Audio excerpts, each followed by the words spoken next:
Thanks everybody for coming. We got a full house. I'm really excited. All right, so let's do this. So, ask not what your city can do for you. Ask what you can do for your city. Not exactly the words President Kennedy meant when he used that in his inaugural speech in 1961. But the meaning is as important today as it was yesterday. And this is the case right now here in Pittsburgh. The Roadmap for Inclusive Innovation is a guide that we're using to take Pittsburgh to the future we want to be part of. And we have 6 ways that we've identified to get there. Today we're going to talk about engagement. My name's Todd Smith. I'm the Digital Community Specialist with the City of Pittsburgh, Department of Innovation and Performance. And thank you for being here today. Few announcements before we start. PGH Lab 2.0, very excited. We had a very successful first cycle. We're accepting applications for our second cohort. Anybody not familiar with this program, PGH Lab is an opportunity for startups to work with government, to test their product, to gain valuable feedback, and to verify or validate their business model. We have 2 new partners this cycle, the Housing Authority and PWSA.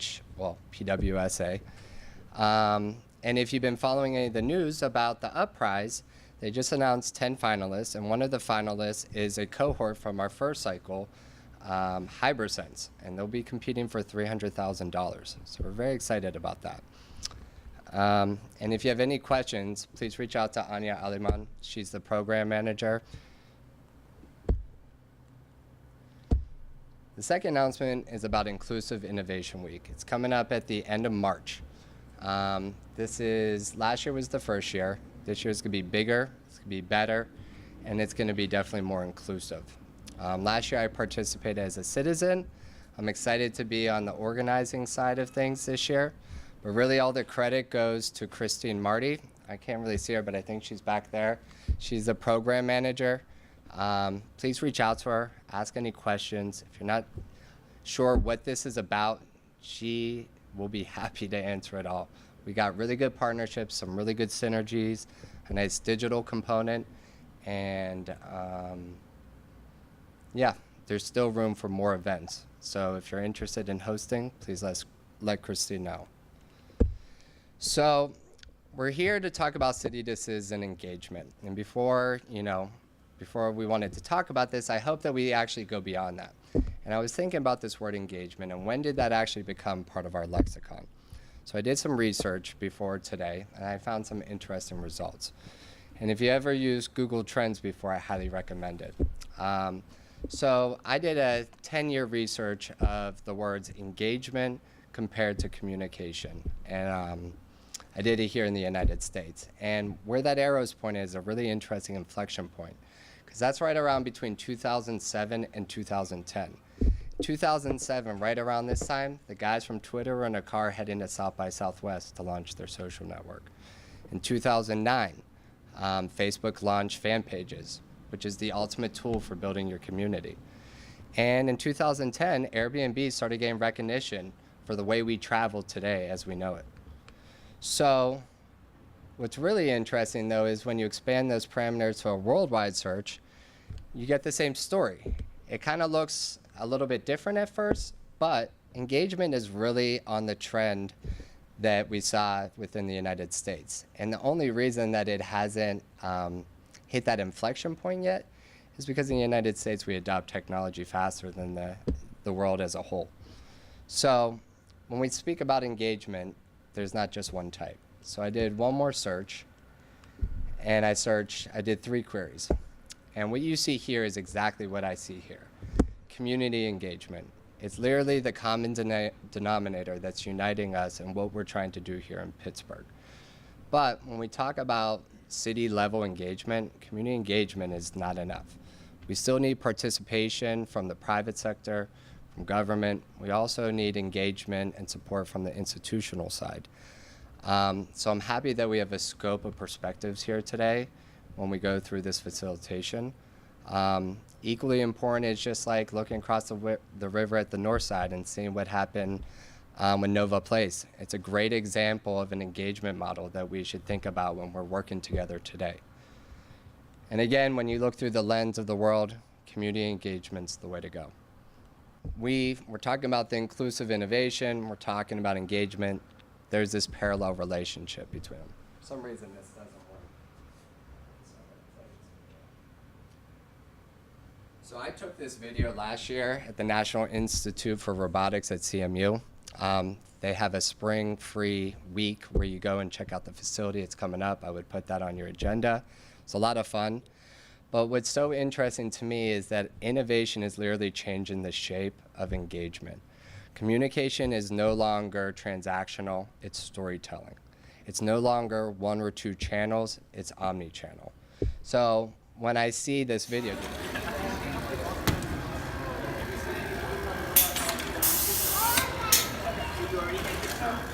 that I see that, we have to change the way that we teach about communication.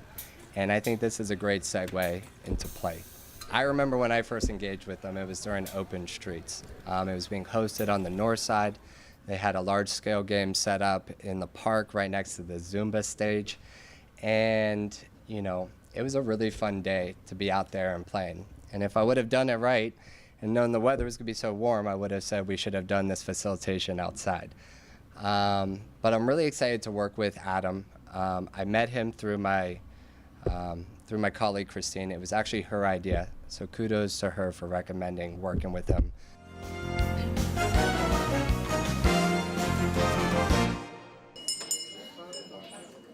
All right. Good job, guys. This part is the hardest part. It's really difficult to take 2.5 or 1.5 hours of work and condense it into a sentence. It's really difficult to take 1.5 hours worth of work and condense it into a sentence. These goals aren't perfect. They don't have to be perfect, but they are something that the city's going to be able to use as a jumping off point to create something that it can do for its citizens over the next year or 2 or 3 or 4 or whatever. The last thing we're going to do before I know everybody's got to leave, we're just going to go around the table or around the room a couple of times and share some of the goals we've come up with. So why don't we start? We'll start actually right back here with the elderly and disadvantaged group. Do you guys have a? Do you always want? Well, I'll have you just share it for me because I don't know that I can read it. Jen has done all the work at our table. As you can see, our fearless leader Jen, and I'll take you through her journey. That's right. I know this. Okay, so one of our items was to have a universal sign up. And this was under engagement. So this would be a universal, so our goal is to provide a tool that connects neighbors that need help with people willing to help. So people that need help shoveling or raking or planting or taking out their trash with the volunteers who are willing to do this. So this single universal sign up would be an entry point or a portal. There'd be one authentication. You'd log in, you'd create your account. You would only have one for your whole volunteer effort throughout the city. It would pull in more volunteers. It would let people sign up to help, potentially identifying neighborhood captains within each neighborhood. It would let you connect to the programs that you want to be part of. And if let's say you were signing up to help with children and you check that box, it would bring up the clearances that you would need to apply for and stuff like that. And also allow people who want help to potentially sign up for subscriptions or announcements or newsletters or whatever. We had the idea of gamifying this where you could get certain levels. Maybe you get a free pool membership if you put in so many volunteer hours, or you get different badges or whatever. People could check in to various locations, senior centers or whatever, and then we would potentially even measure which neighborhood has the most volunteer hours and sort of bubble them up and showcase them in a way. Excellent. Thank you. Very good. All right, excellent. How about over here? All right. Yeah. Oh, jumping up. Awesome. Jumping up. Okay. We have only 5 minutes left, so. Great. So our goal is to share consistent messaging across all culturally identified influencers. And those influencers include CDCs, cultural associations, and other nonprofits that serve communities across the city, and we would like to make sure that that includes measurement goals of how many people have been engaged, how many people received the message, and how many people attended said opportunity. Great. Awesome. Thank you. How about from youth? Come on, somebody grab it. Boom. So ours is the education portion. One of our goals was to post citizen guides on social media outlets and creating a local government guide on the political process so that 16 to 34-year-olds are more familiar about local government functions and what it can and cannot do. This can be measured by the number of calls or emails or social media interactions with millennials and with elected officials and calls to 311, website traffic, things like that. And the goals would be to have increased interaction between those. Excellent. Thank you. And what do you guys? Are we just talking about this? So three smart we goals don't have thing? enough time, unfortunately, to do all the goals. What I will have everybody do, though, is Just do them. once we do one more goal from this group, we'll bring those pieces of paper up here. I'll put them up here on the board. We can all look at them. You can hang out here, talk about the ideas that your group came up with, maybe learn a little bit about what some of the other groups came up with, and get a chance to network and meet with each other a little bit more than we've already been able to do. So we focused on fresh food provision, finding ways to get fresh food to the people who need it. And we identified gathering data on who uses farmers markets and who needs more access to fresh food, and then partner with NGOs to increase access to free food, or fresh food, not free food, fresh food. The whole goal is to we started with making farmers markets more accessible to the disadvantaged, but it's the general category of making fresh food more accessible to those who don't have access to it. Awesome. Great, yeah. All right, so what I'll have you guys do after I'm finished talking here, just bring up your sheets, we'll hang them up, we can talk about them a little bit more, hang out for a little bit. Real quick, you can find out more about me and what I do online, cityplay.org, goflywheelgo.com. This is the kind of stuff that I do for other businesses and companies. I also help companies learn how to do this themselves so they don't need me up here on a microphone telling them what to do the whole time. You guys did a really great job. 2 hours is not enough time to do this, and you guys did it. So last thing I think is just give yourselves a big hand for doing it. So. If you do want to talk about any more of the ideas you generated and you don't have time to hang out, you can talk to Todd.